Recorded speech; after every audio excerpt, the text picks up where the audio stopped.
The knife is a Spyderco Squeak N690 slip joint. For filming purposes, I want to use this guy. Oftentimes on Spydercos, you'll find that the plunge lines will be unsharpened. Some people prefer to put a sharpening choil in there. Some people actually try to grind it to connect everything all up. That's what I like to do. I only like doing that when performance is, well, if it's not cutting how I want to, that's when I adjust, that's when I make changes. Some knives, like the Sebenza 31 over here, they don't have that problem. I haven't seen my technique on any YouTube video, so I figured I'd make a small video, hopefully short. Now, the stone of choice that I would like to use is the King Neo 800 grit silicon carbide splash and go. Love that stone. I already did a video on that stone, but I didn't cover this.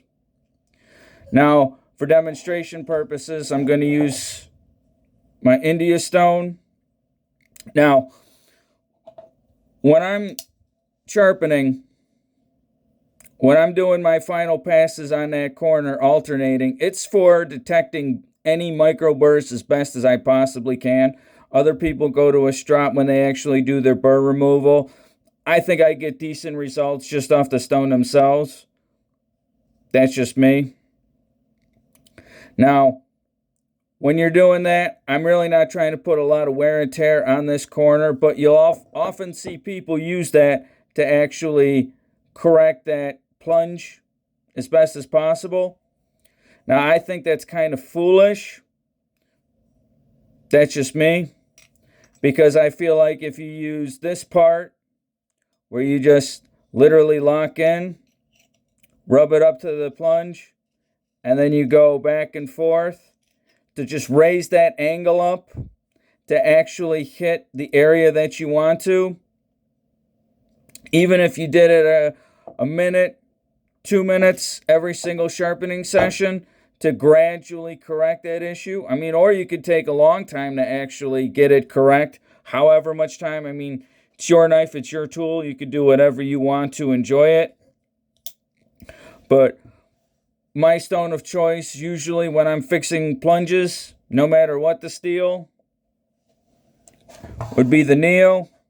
Now, I always do in-hand sharpening, but something like that, I would just raise it up, or I'd hold it up in my hand, connect it up.